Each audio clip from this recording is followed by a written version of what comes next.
우리 기도하고 찬양하도록 하겠습니다. 사랑해 주님 감사합니다. 오늘도 거룩한 시력 허락하시고 성전에 나와서 예배드리게 하시면 감사합니다.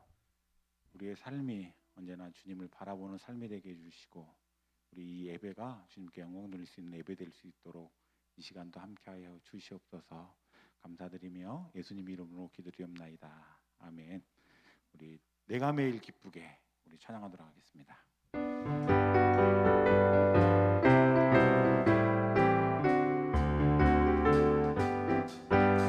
내가 매일 기쁘게 순례의 길에 가는 주의 팔이 나를 안보하니요. 내가 주의 큰 복을 받는 참된 비결은 주의 영이 다시 한번 하겠습니다. 내가 매일 기쁘게 순례의 길에 가는 주의 팔이 나를 안보하니요. 내가 주의 큰 복을 참된 비결은 주의 영이 함이 성령이 계시네. 할렐루야 함께하 성령이 계시네. 계시네. 할렐루야 함께하시네.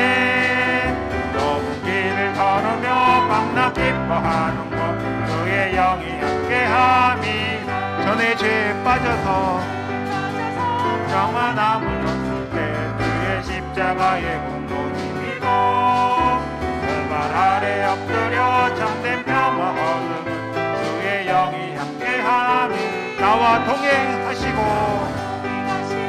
모든 나는 숲에새와 같이 기쁘다. 내가 기쁜 마음으로 주의 뜻을 행하는 주의 영이 함께함이 성령이 계시네. 할렐루야 함께하시네. 성령이 계시네. 계시네. 할렐루야 함께하시네. 좁은 길을 걸으며 밤낮 기뻐하는 것 주의 영이 함께함이라. 세상 모든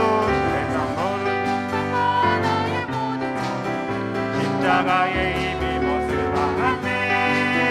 어두운 밤이 지나고 무거운 짐 벗으니 주의 영이 함께하니 성령이 계시네. 계시네.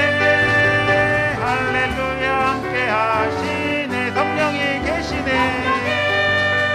계시네. 할렐루야 함께하시네. 좁은 길을 걸으며 밤낮 기뻐하는 것 주의 영이 함께함 성령이 계시네. 성령이 계시네. 할렐루야 함께하신 성령이 계시네. 계시네. 할렐루야 함께하시네. 좁은 길을 걸으며 밤낮 기뻐하는 것 주의 영이 함께함. 이 눈에 아무 증거 이 눈에 아무 증거 아니매어도 이 눈만을 가지고 손을 걸으며 이 귀에 아무 소리 아니 들려도 하나님의 약속 위에 다시 한번 하겠습니다. 이 눈에 아무 증거 이 눈만을 가지고 손을 걸으며 이 귀에 아무 소리 아니 들려도 하나님의 약속 위에 서리라. 걸어가세 믿음 위에 서서 나가세 나가세 의심 버리고 걸어가세 믿음 위에 서서 나 위에 아무 증거 없어도 이 눈이 보기에는 어떠하든지 이미 얻은 증거대로 늘 믿으며 이 맘에 의심 없이 살아갈 때에 우리 소원 주 안에서 이 눈이 보기에는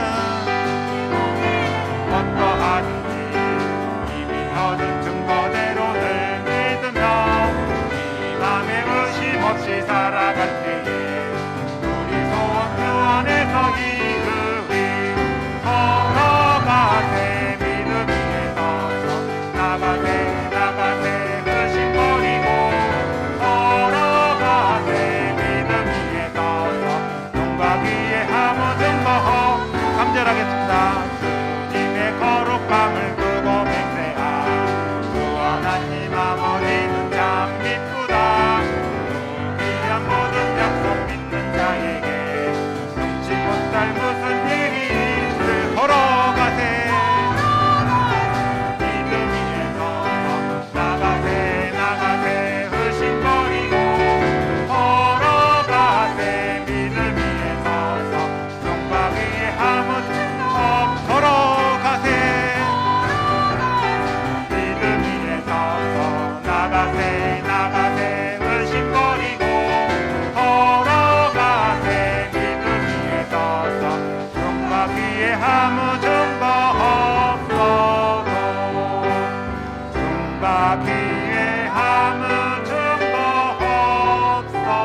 행복이란 찬양인데요. 우리 가사를 생각하면서 하나님이 주신 그 행복을 경험하며 찬양하기 원합니다.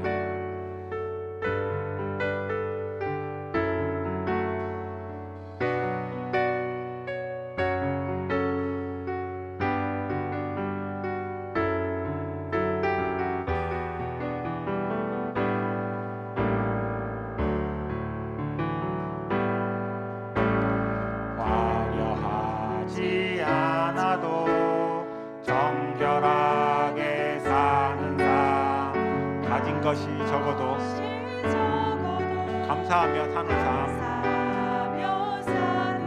내게 주신 작은 일 나눠주며 사는 삶, 이것이 나의 삶의 행복이라오. 눈물 날 일 많지만 기도할 수 있는 것, 억울한 일 많으나 주의를 위해 참는 것, 비록 짧은 작은 삶, 주 뜻대로 사는 것, 이것이 나의 삶의 행복이라오. 이것이 행복이라오.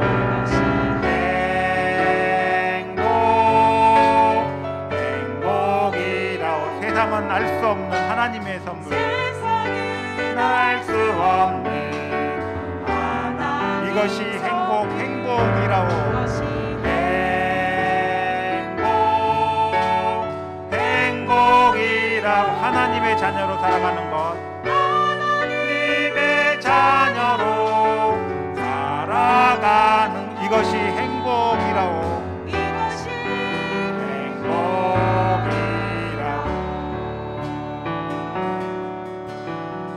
다시 한번 하겠습니다. 화려하지 않아도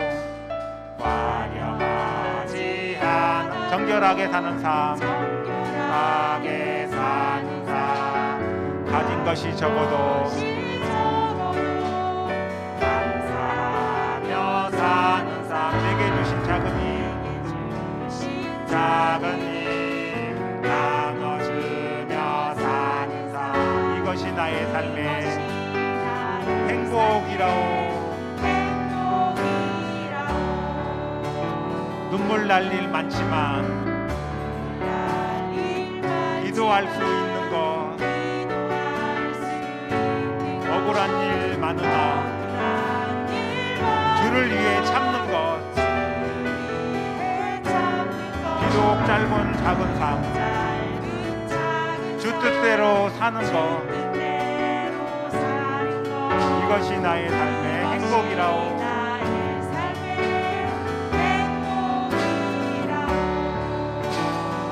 이것이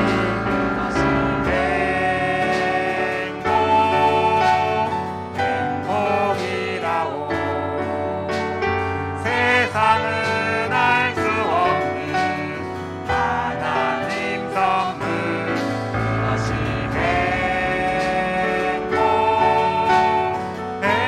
행복이라오. 하나님의 자녀로 살아가는 것, 이것이 행복. 다시 한번 처음부터 다시 할게요. 화려하지 않아도 정결하게 사는 삶, 가진 것이 적어도 감사하며 사는 삶, 내게 주신 작은 일 나눠주며 사는 삶, 이것이 나의 삶의 행복이라고.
이것이 행복이라오.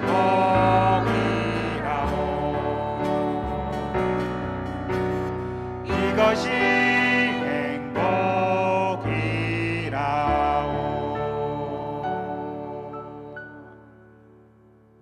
전능하사 천지를 만드신 하나님 아버지를 내가 믿사오며 그 외아들 우리 주 예수 그리스도를 믿사오니 이는 성령으로 잉태하사 동령녀 마리아에게 낳으시고 본디오 빌라도에게 고난을 받으사 십자가에 못 박혀 죽으시고 장사한 지 사흘 만에 죽은 자 가운데서 다시 살아나시며 하늘에 오르사 전능하신 하나님 우편에 앉아 계시다가 저리로서 산자와 죽은 자를 심판으로 오시리라. 성령을 믿사오며 거룩한 공회와 성도가 서로 교통하는 것과 죄를 사하여 주시는 것과 몸이 다시 사는 것과 영원히 사는 것을 믿사옵나이다. 아멘.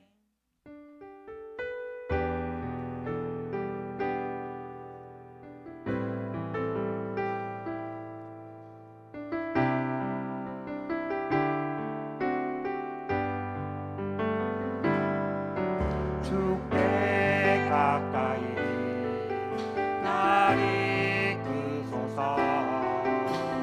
저리 주님만을 원합니다.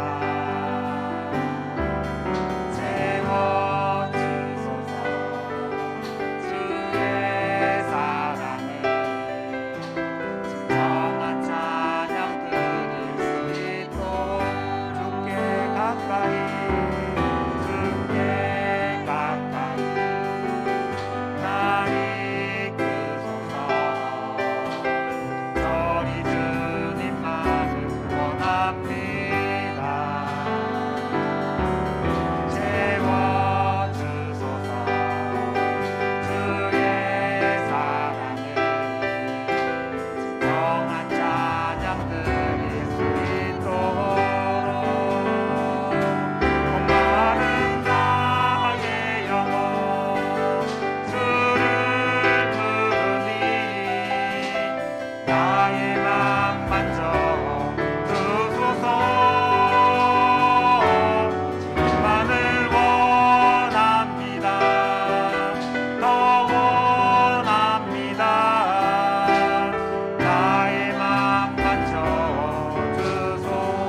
목마른 나의 영혼, 나의 영혼 주를 부르니 나의 맘 만져주소서. 주님만을 원합니다. 더 원합니다. 나의 맘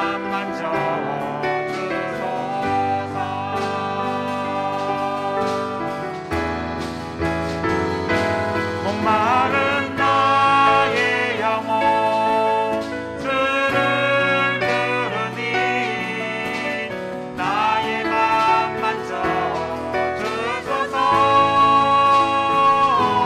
주님만을 원합니다. 더 원합니다. 나의 맘 만져주소서.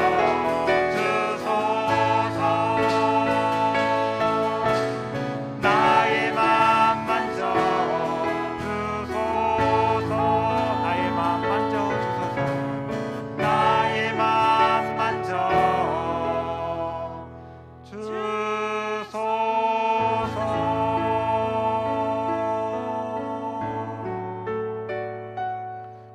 오늘 예배를 위해서 말씀을 전하신 목사님을 위해서 기도하는 시간 갖도록 하겠습니다.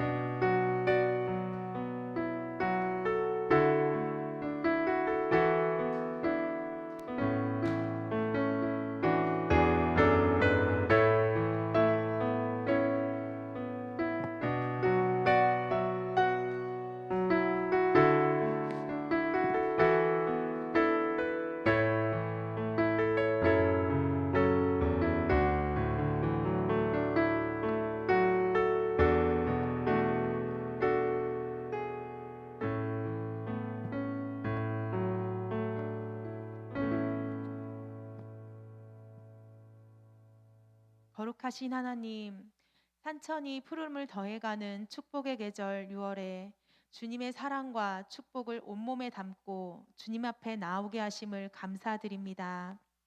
이른 봄에 심은 씨앗들이 어느덧 제 모습을 갖추며 성장을 더해가는 것처럼 저희들의 신앙도 성장을 거듭할 수 있도록 하여 주옵소서.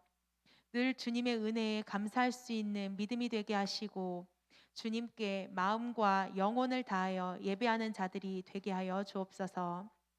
성령께서 저희의 마음을 온전히 주장하여 주셔서 감사함으로 주님의 이름을 높일 수 있는 시간들이 되게 하여 주옵소서. 주님, 저희들은 성령께서 함께 하심에도 불구하고 주의 영을 거역하는 삶을 산 적이 많습니다. 성령이 충만한 사람이기보다는 죄로 가득한 삶을 살았음을 아버지 고백합니다. 아버지의 마음을 금신케 했던 저희들의 모습을 회개하오니 용서하여 주시고 주님의 보혈로 깨끗하게 씻어 주시옵소서. 죄에 오염되기 쉽고 넘어지기 쉬운 저희의 심령을 강하게 붙들어 주시기 원합니다. 이 땅에 살아가는 동안 성령의 사람으로 살기를 원합니다. 성령의 인도하심 속에서 주님의 거룩하신 뜻을 이루어갈 수 있는 복된 삶이 되게 하여 주시고 또한 주님을 위하여 힘써서 일할 수 있는 저희 모두가 되게 하여 주옵소서. 저희들의 생각과 계획을 주님께서 철저히 간섭하여 주셔서 저희들이 모든 삶이 성령의 역사 현장이 되게 하여 주옵소서. 아버지, 특별히 오늘은 현충일입니다. 지난날 조국이 풍전등화에 놓여 있을 때 몸을 아끼지 않고 조국의 평화와 자신의 몸을 맞바꾼 순국 선열들의 고귀한 희생과 또 숭고한 정신을 기억하게 하셔서 저희들도 그 희생을 잊지 않고 그들이 목숨을 바쳐 사랑한 이 나라를 위하여 기도할 수 있는 주의 백성들이 되게 하여 주옵소서. 전쟁 중에 나라를 위해 목숨을 바친 분들의 피가 결코 헛되지 않게 하여 주옵소서.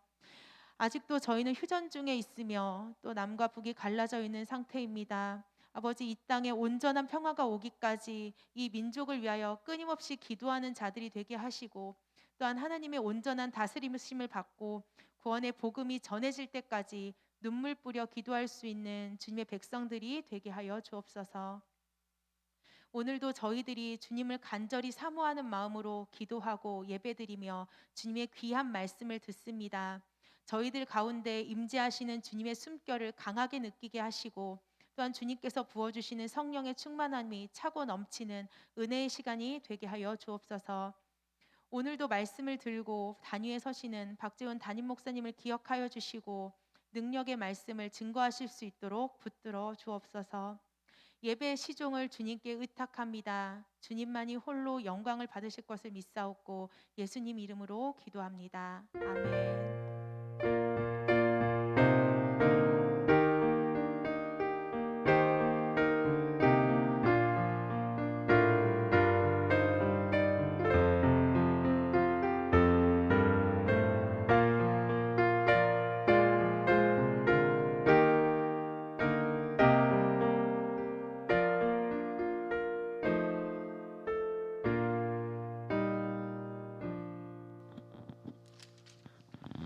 하나님 말씀 보도록 하겠습니다. 누가복음 7장 11절에서 17절에 있는 말씀입니다.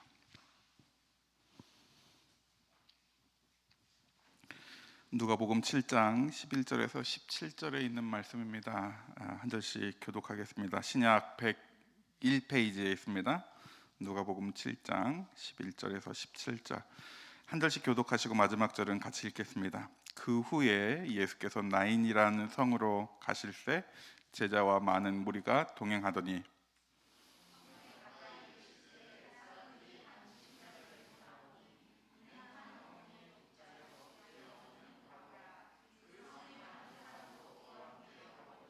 주께서 과부를 보시고 불쌍히 여기사 울지 말라 하시고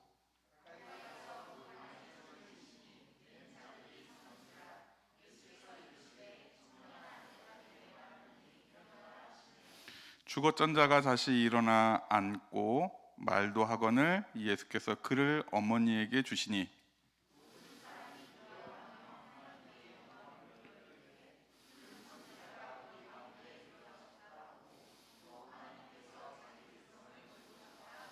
함께 읽겠습니다. 예수께 대한 이 소문이 온 유다와 사방에 두루 퍼지니라. 아멘. 먼저 교회 소식 전해드리겠습니다. 오늘도 주님의 이름으로 예배에 동참하신 많은 분들을 사랑하고 환영합니다.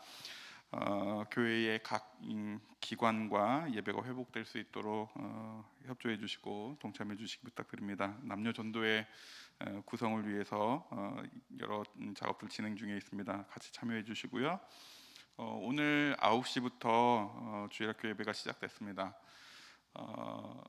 뭐 다 세워진 그런 모습은 아니기는 하지만 예배가 시작된 그것만으로도 또 하나님이 기뻐하시지 않을까 생각해 봅니다.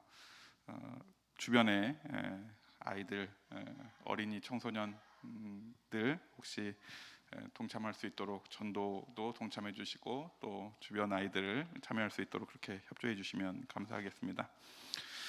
바로 말씀으로 들어가겠습니다. 오늘 우리가 함께 나누려고 하는 말씀의 제목은 오실 그 이라고 하는 제목으로 나누도록 하겠습니다.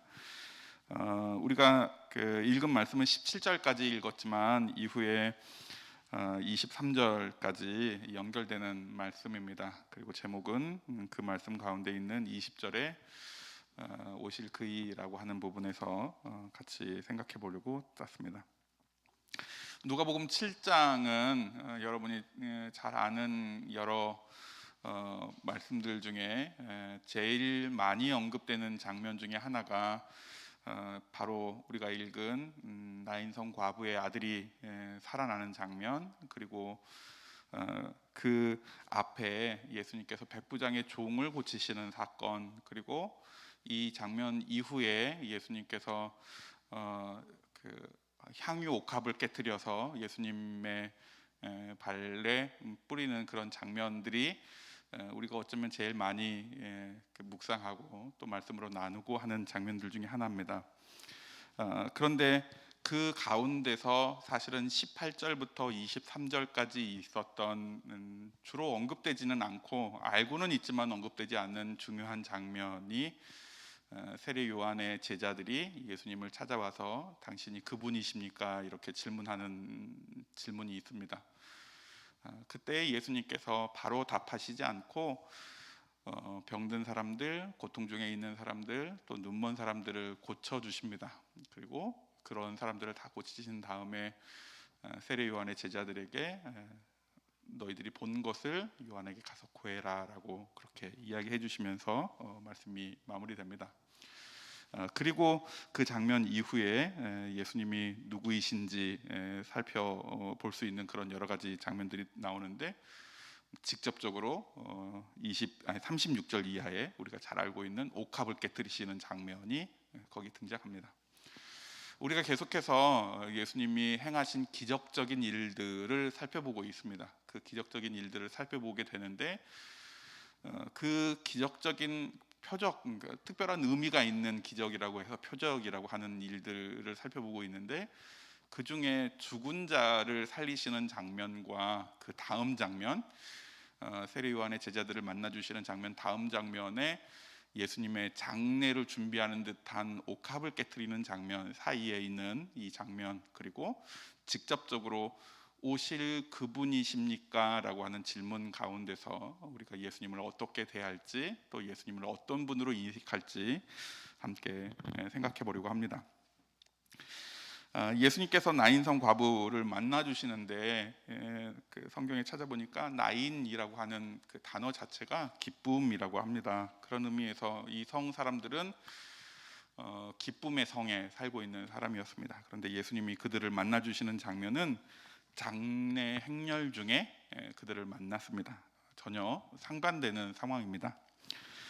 특별히 이 상황에서 예수님이 과부, 혼자 된 어머니를 보실 때 어떻게 보시냐면 불쌍히 여겼다라고 표현합니다. 그가 불쌍할 수밖에 없는 이유는 앞서 이야기한 것처럼 아들을 잃었기 때문입니다. 그런데 아들만 잃은 것도 슬픈데 이 여인에게는 남편도 이미 없는 상태였습니다. 결국 여인에게는 다른 가족이 없는 상태가 되었기 때문에 불쌍히 여김을 받을 수밖에 없는 그런 상태다라고 예수님이 그렇게 표현하시는 것이 당연해 보입니다.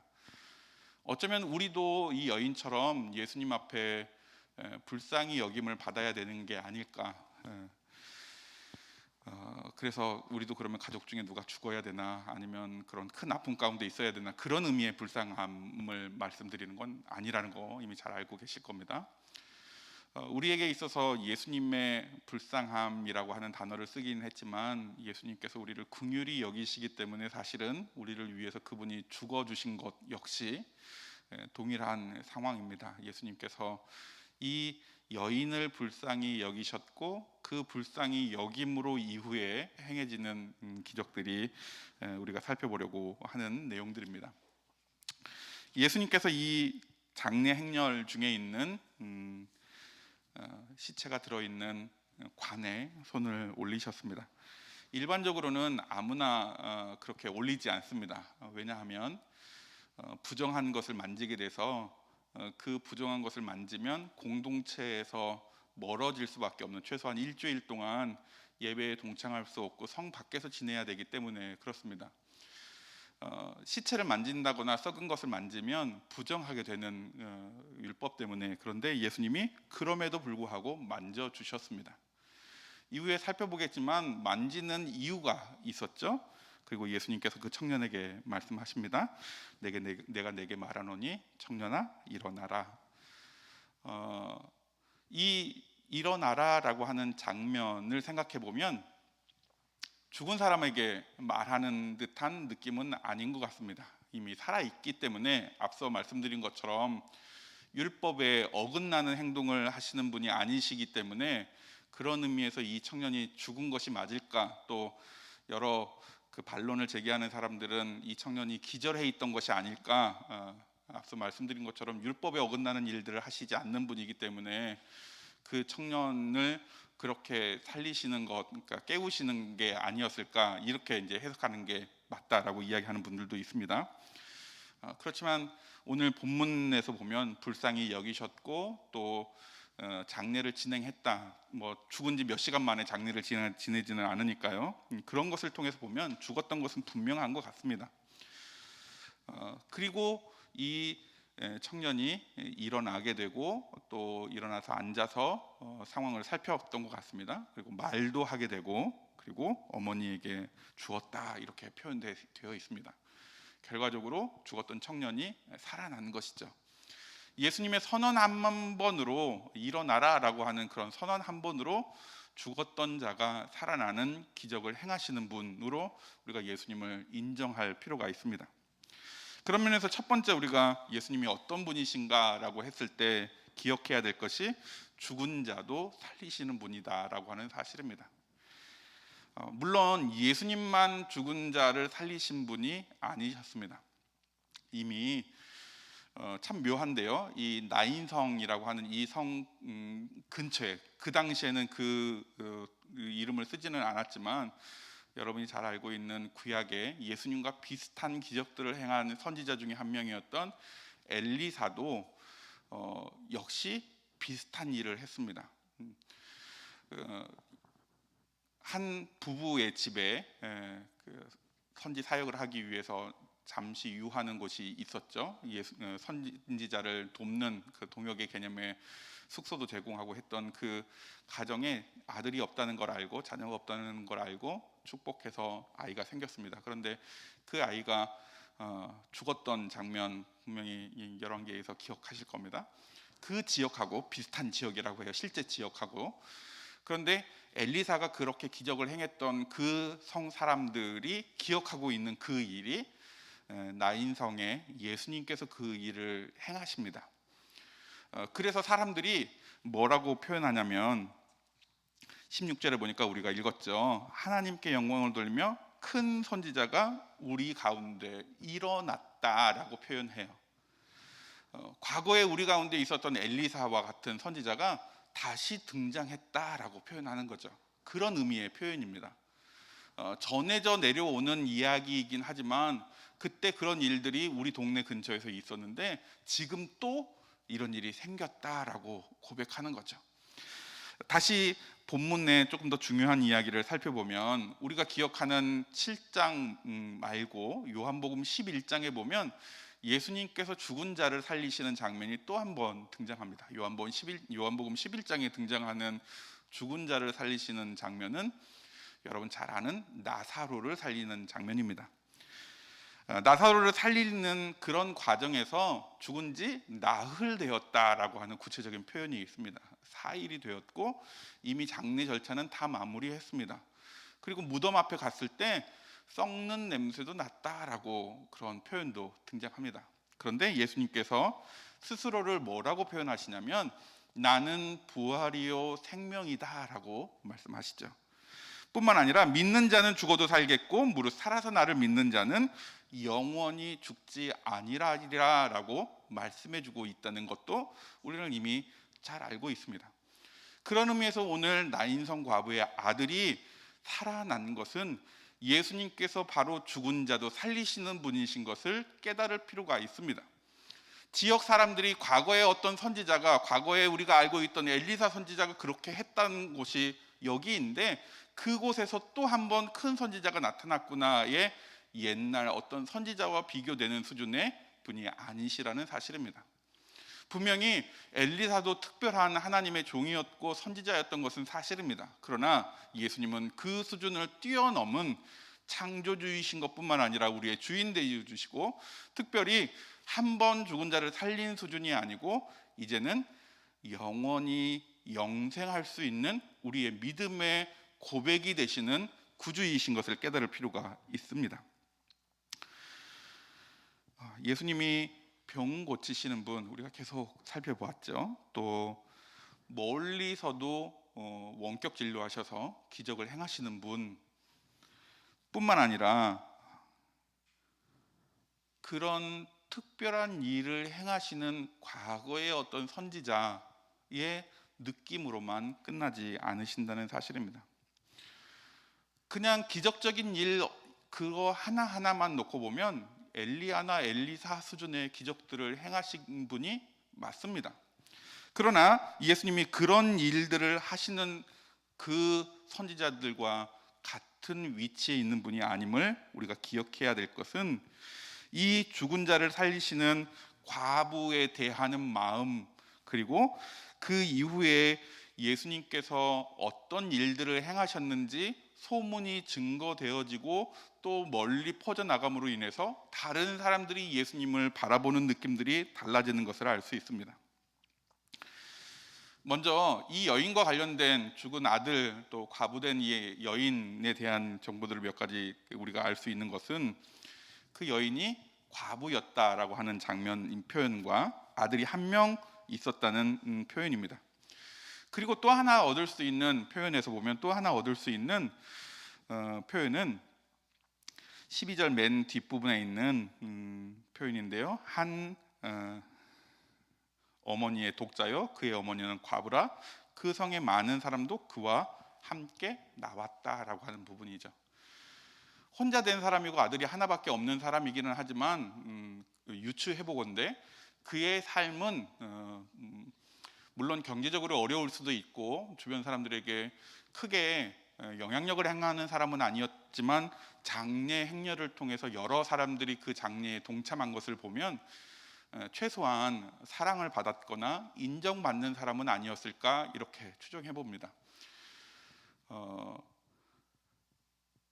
인정받지도 못하고 사랑받지 못하는 사람의 장례였다면 일단은 과부라고 하는 표현에서부터 성경에서 우리가 잘 알고 있는 유대인들의 인식상 소외되는 사람으로 그리고 사람들에게 외면당하는 사람의 수준을 우리가 유추해 본다면 다른 사람들이 그의 슬픔 당한 일에 동참했다라고 하는 것은 그를 위로했거나 그 위로에 동참했다라고 하는 것은 물론 친척이 많을 수도 있지만 친척이라고 표현하지 않고 성 사람들이 그와 동행했다라고 하는 것은 인정받는 사람이 아니었을까라고 생각해 보는 거죠. 그 여인의 삶이 인정받는 삶이었건 사랑받는 삶이었건 그 여인에게 더 직접적인 것은 남편이 없는 사람이었고 하나밖에 없는 아들이 죽었다라고 하는 사실입니다. 그렇게 놓고 보면 우리가 이 여인과 같은 입장에 있는 것이 사실입니다. 제가 뭐 나이가 많은 건 아니지만 점점 나이를 먹어가면서 드는 그 부정적인 생각은 부정적인 생각 중에 하나가 목회자이니까 뭐 늘 긍정적인 사고를 하고 살아야 되는 게 당연함에도 불구하고 저도 사람이다 보니까 부정적인 생각들을 종종 해요. 어떤 생각이냐면 좀 부끄러운 이야기지만 40춘기 혹시 겪어보신 분들 계시는지 모르겠습니다. 저는 사춘기는 그렇게 심하게 겪은 것 같지는 않아요. 그때 40춘기가 제일 힘들었습니다. 얼마만큼 힘들었냐면 뭐 제가 그렇게 부자는 아닌데 저희 아내한테 40춘기를 힘들게 겪으면서 여보 차 살까? 이렇게 이야기했더니 두 말도 안 하고 그래 라고 해주더라고요. 그러니까 너무너무 힘들게 그렇게 시간을 보내니까 그렇게라도 위로를 받으라고 그렇게 해줬대요. 그만큼 경제적으로 넉넉하지 않은데 그렇게 할 수 있었어요. 그래서 50살쯤 돼서 한 번 더 겪어야 되나 뭐 이런 생각이 있습니다. 네, 제가 이렇게 이미 이야기 해무로 인해서 더 이상 써먹을 수 있는 카드는 아닌 거 알고 계시죠? 근데 뭐 이제 웃자고 드리는 말씀이기는 하지만 그럼에도 불구하고 제가 부정적인 생각들 를 가끔 하는 것 중에 하나가 무엇이냐면 외롭다라고 하는 생각이죠. 여러분들도 그런 생각들이 혹시 있는지 모르겠습니다. 여러분, 우리가 분명히 하나님으로부터 인정받고 사랑받고 하나님뿐만 아니라 우리 주변의 가족들이 또 우리 주변에 동역하는 분들이 우리를 사랑하고 인정하고 있음에도 불구하고 스스로 그런 생각들에 잠길 때가 있는 것이 사실입니다. 이 여인의 모습이 바로 그런 모습이 아니었을까 하는 이야기입니다. 분명히 주변 사람들이 그 여인의 어떤 모습이나 어떤 행동 때문에 과거의 어떤 일들 때문에 이 여인이 인정받았는지 사랑받는지는 우리가 다 정보가 없어서 알지 못하지만 사람들이 그렇게 많았다는 것은 그를 인정했다는 뜻이고 그의 삶이 결코 가벼운 삶이 아니었음에도 불구하고 이 여인은 불쌍히 여김을 받을 수밖에 없는 상태였다는 뜻입니다. 다시 말하면 우리가 우리의 삶에서 불쌍히 여김을 받을 수밖에 없는 외로운 삶의 순간에 예수님께서 그를 불쌍히 여겨주신 것처럼 우리 역시 불쌍히 여겨주고 계시다고 하는 사실입니다. 제가 그렇게 뛰어난 사람은 아닌데 설교 준비하다 보니까 이 불쌍히 여기다라고 하는 단어의 원뜻 안에 어떤 뜻이 포함되어 있냐면 엄마가 아기를 임신해 있는 상태의 마음을 이렇게 불쌍히 여기다라고 하는 마음으로 표현하더라고요. 엄마가 아이를 임신해 있는 상태. 우리 하나 선생님 저기 계시는데 어른들이 그때가 제일 행복할 때야 뭐 이렇게 이야기하시잖아요. 뭐 애들이 막 뛰어다니고 이러면 뭐 귀찮은 일들이 많아지니까 뭐 그렇게 말씀하시기는 할 텐데 엄마 입장에서 태중의 아이를 품고 있는 상태 얼마나 귀하고 소중한 상태이겠습니까? 그런데 그런 의미에서 예수님이 이 여인을 그렇게 여기셨다라고 하는 사실이죠. 우리 스스로 나는 이제 더 이상 남편도 없습니다. 나는 더 이상 아들도 없습니다. 나는 이제 외로운 사람입니다. 슬픔을 당한 사람입니다. 라고 스스로 자책하고 낙심해 있고 부정적인 생각으로 점점 빠져들어가고 있는 그 순간에 예수님께서 이 여인을 불쌍히 여기신 것처럼 우리에게도 불쌍히 여기심을 허락해 주셨고 그 불쌍히 여기심이 결과적으로 아들이 살아나는 은혜까지 나아가게 되었다라고 하는 사실입니다. 우리도 동일하게 분명 우리에게 죽은 아들이 아닌 나 스스로 죽은 자의 모습에서 살아나는 자로 불쌍히 여기심을 통해서 우리를 살리시는 예수님을 기억하고 바라볼 수 있는 우리가 되기를 소망합니다. 우리는 그분의 불쌍히 여기심을 통해서 구원받았다는 사실이 분명하고 죽은 자 가운데서 우리가 살아나게 되었다라고 하는 사실 또한 기억하고 잊지 않아야 되는 사실입니다. 제가 예수님 하나님과 관련돼서 여러 가지 쓰는 표현들 중에요. 우리는 죽지 않았잖아요. 지금 살아 있잖아요. 그런데도 불구하고 우리의 시간적인 제한 때문에 하나님 보시기에는 영원하신 하나님 보시기에는 이미 죽은 자와 다름없는 상태의 죄인의 모습이 우리의 모습이라는 사실입니다. 영원하신 그 하나님 앞에 제한적인 삶을 사는 우리가 죄 때문에 죽었던 우리가 된 것입니다.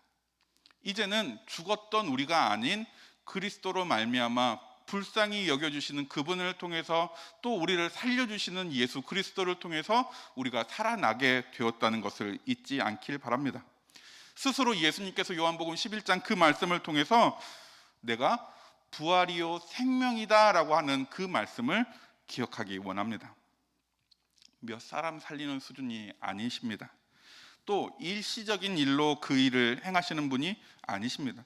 스스로 부활이라고 말씀하셨고 또 생명이라고 말씀하신 그분이 우리의 주인이시고 구주이시고 우리를 누구보다도 사랑하는, 우리를 태중의 부모의 마음으로 품고 계시는 우리의 주이심을 기억할 필요가 있습니다. 두 번째 우리가 생각해야 될 예수님은 오실 그분, 오실 그이라고 하는 사실입니다. 예수님에 대한 소문이 이제 온 유다와 사방으로 퍼지기 시작했습니다. 그리고 그 소문이 누구에게까지 들렸냐면 세례 요한에게까지 들렸습니다. 우리가 생각해 보면 요한은 예수님이랑 잘 아는 관계입니다. 이미 요한으로부터 예수님이 세례도 받으셨고 또 어머니들끼리도 알고 지내는 사이였습니다. 마리아가 요한의 어머니가 임신했을 때 서로 만나는 장면도 분명히 우리가 알고 있는 장면입니다. 그런 거 보면 이미 잘 알고 지내는 사이였던 것이 사실입니다. 어떤 분은 서로 친척이었다 이렇게 말하는 분들도 있더라고요. 친척이었는지 아니었는지 사실은 뭐 얼마나 친했는지 중요는 하지는 않지만 세례 요한 입장에서 예수님이 누구이신지 분명히 하고 싶었던 마음도 우리가 이해할 수 있는 부분입니다. 그런데 그분에 대한 소식이 죽은 자를 살렸다라고 하는 소식까지 전해 들은 것이죠. 그래서 요한의 제자들을 통해서 예수님께 묻습니다. 당신이 오실 그분입니까? 라고 하는 질문이죠.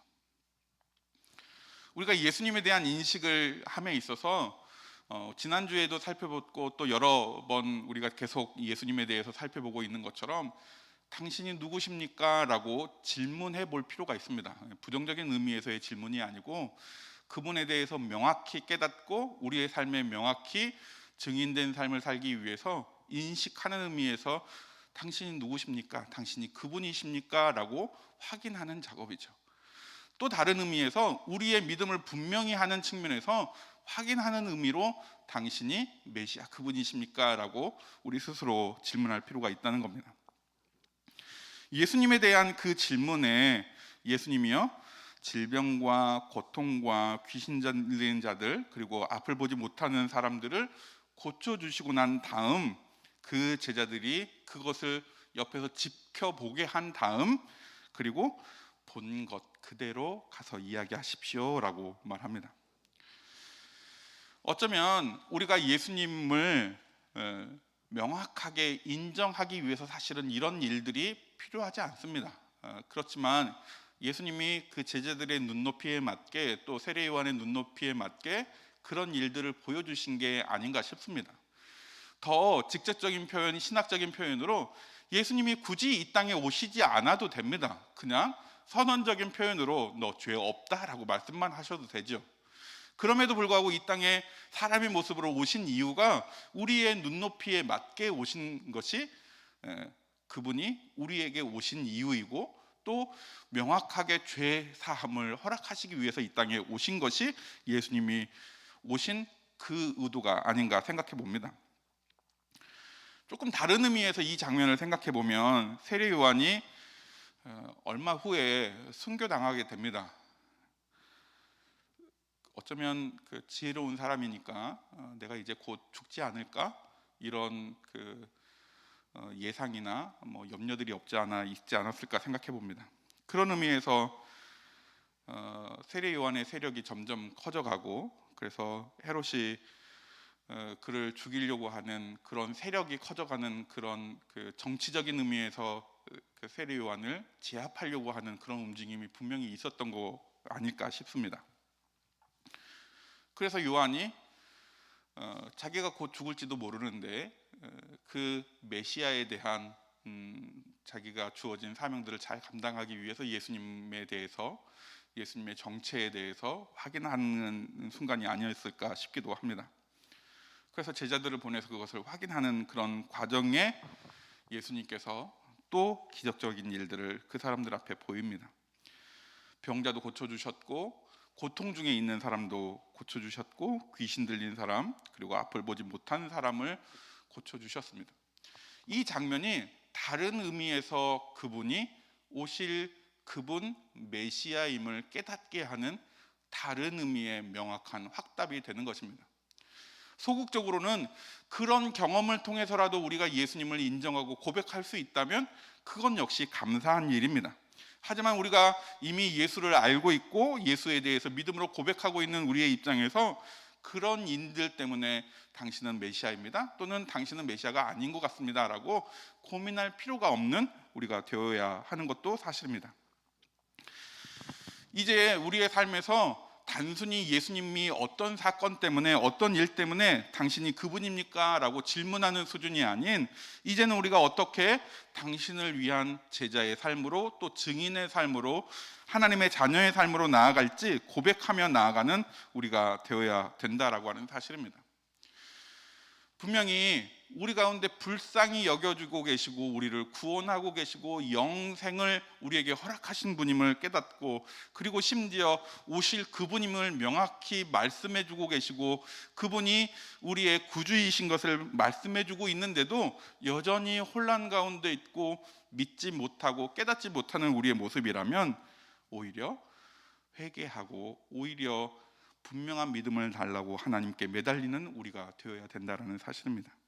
한 걸음 더 나아가서 예수가 누구인지 분명히 깨닫고 알았다면, 그리고 그분이 부활이요 생명이심을 우리에게 선언하신 것처럼 우리의 삶에서도 생명 되시고 부활 되신 그분의 삶을 인정하며 사람들에게 자랑하고 고백하며 나아가는 우리가 되어야 된다는 것입니다. 말씀을 마치도록 하겠습니다. 구약의 여러 가지 표현으로 오실 그분을 예언해 주었습니다. 그리고 예수님이 이 땅에 오셨습니다. 이제는 우리의 입장에서 단순히 오실 그분의 개념이 아닌 다시 오실 예수님을 깨닫고 고백할 줄 아는 우리가 되길 원합니다. 왜냐하면 처음 오셨을 때는 구원자로 오셨지만 이제 우리의 입장에서 심판주로 오심을 우리가 잘 알고 있기 때문입니다. 다시 오시는 그때에 내가 너를 알지 못한다 라고 하는 말씀이 아니라 잘했다, 충성되다, 착하다 라고 하는 그 말씀 앞에 우리를 하나님의 자녀로, 그리고 영원한 천국으로 인도하실 분이고 영원한 우리의 사랑으로 우리를 이끄실 분임을 고백하며 우리의 구주 되신 예수님을 늘 자랑하는 삶으로 나아가는 양육곡동산의 모든 성도들이 다 되시길 원합니다. 기도하겠습니다. 사랑과 은혜가 풍성하신 아버지 하나님, 하나님의 귀한 사랑을 감사를 드립니다. 오늘도 우리에게 예수 그리스도이심을 고백하게 하시고 또 표현하게 하시며 인정하게 하여 주신 것 감사를 드립니다. 주께서 죽은 자를 살리신 분이신 것뿐만 아니라 우리를 불쌍히 여기셔서 그 일을 행하신 것 또한 깨닫게 하여 주시니 감사를 드립니다.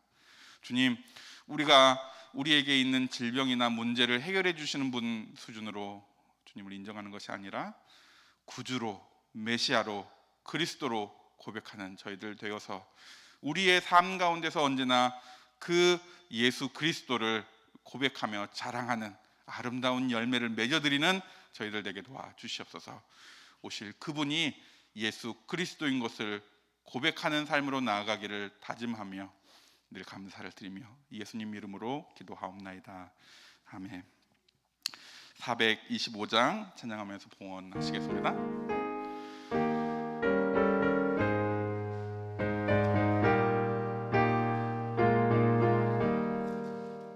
주님의 뜻을 이루소서. 고요한 중에 기다리니 진흙과 같은 날 빚으사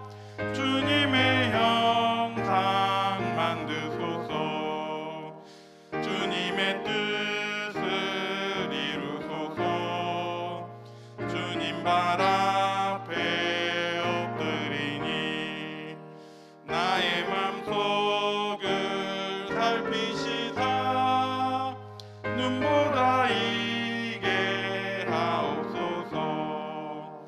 주님의 뜻을 이루소서. 병들어 몸이 피곤할 때 내게 펴사 강건케 하여 주옵소서.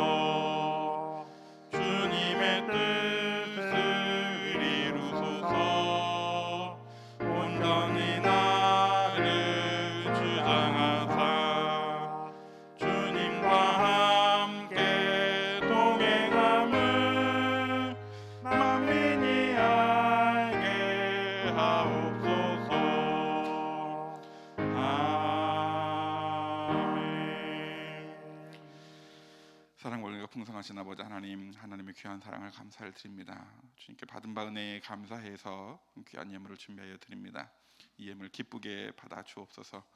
예물이 사용되는 곳마다 하나님의 뜻이, 하나님의 나라가 확장되며 이루어지게 하여 주시고, 특별히 물질을 드린 손길들에게 은혜를 더하여 주시사 물질의 복을 허락하여 주시며, 물질의 복뿐만 아니라 물질을 잘 다룰 수 있는 지혜도, 나눌 수 있는 넉넉함도 더하여 주시옵소서.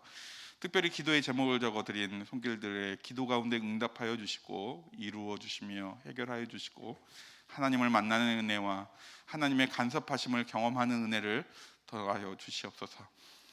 주님, 구하옵는 것은 우리에게 귀한 자녀들을 허락하여 주신 것 감사합니다. 특별히 허락하신 자녀들의 여러 가지 기도의 제목이 있어 아리오니 주님 들어 응답해 주시옵소서. 직장을 허락하여 주옵소서.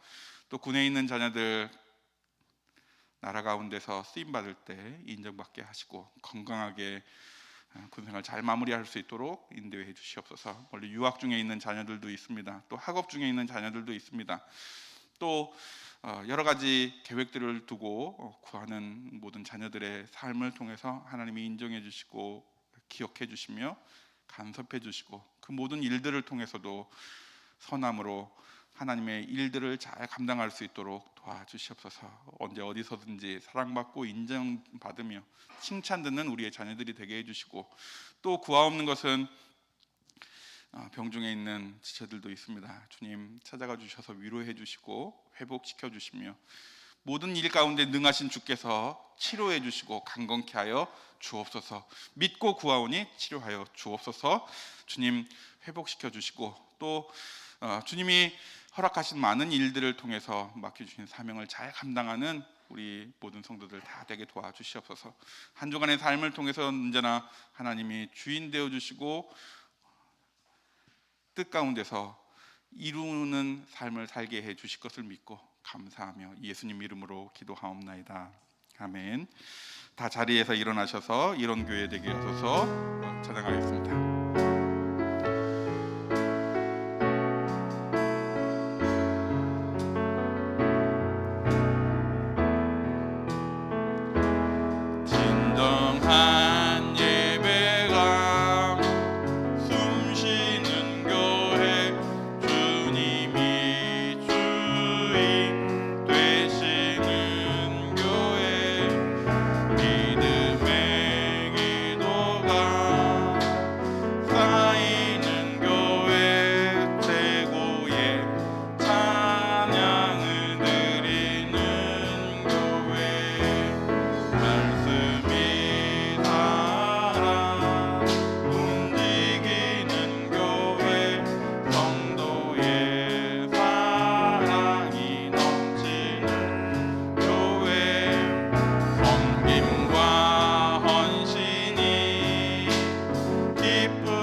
우리 주 예수 그리스도의 은혜와 아버지 하나님의 사랑과 성령의 교통하심이 이 자리에 나와 예수가 오실 메시아인 것을 인정하며 고백하고 믿음으로 나아가는 자녀들 위해, 삶 위에, 이 나라 이 민족 위에 이제로부터 영원토록 함께 있을지어다.